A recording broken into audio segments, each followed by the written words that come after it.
These are my highlights of my forecast for society in 2026.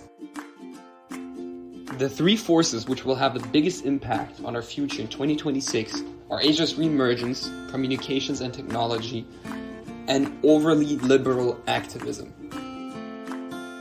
Asia as a whole leads the GDP trend lines over Europe, the Middle East, and the Americas. The region's economic trajectory has advanced and branched since the turn of the millennium, driving an evolution from supply chain hub to engine of consumer demand.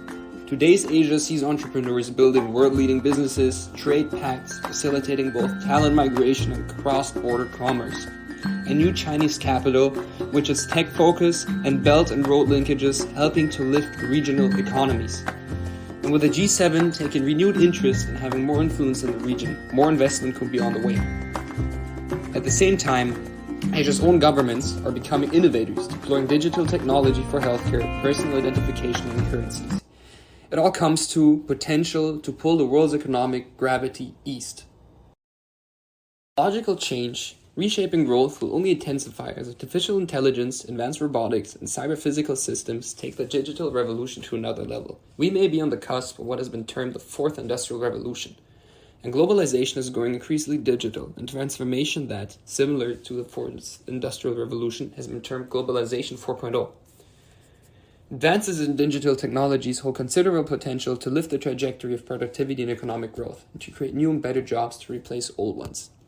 As much of 2/3 of potential productivity growth in major economies over the next decade could be related to the new digital technologies. Now, this is going to be controversial, but hear me out. When most people think of intolerance, they imagine a racist taunting a person of another race, or they think of the white supremacist protester. It is rare that intolerance comes in all political shapes and sizes. A protester storming the stage and refusing someone to speak is intolerant. So too are campus speech codes that restrict freedom of expression. For example, a city official threatening to fine a pastor for speaking his mind on sensitive topics is just as intolerant as a conservative wanting to uphold old Christian virtues. All too often, people who call themselves progressive liberals are the forefront of movements to shut down debates on college campuses and to restrict freedom of speech. They are very eager to cut corners, bend the Constitution, and make up laws through questionable court rulings, and generally abuse the rules in the Constitution in order to get their way. They establish zero tolerance regimes in schools where young boys are suspended for drawing guns in their classrooms. They're supposedly great haters of bigotry, but sometimes speak of conservatives in the most bigoted manner imaginable, as if conservatives were no better than fascists. Liberals are, in short, becoming increasingly illiberal. They're surrendering to the temptations of the closed mind and will do so increasingly in the future.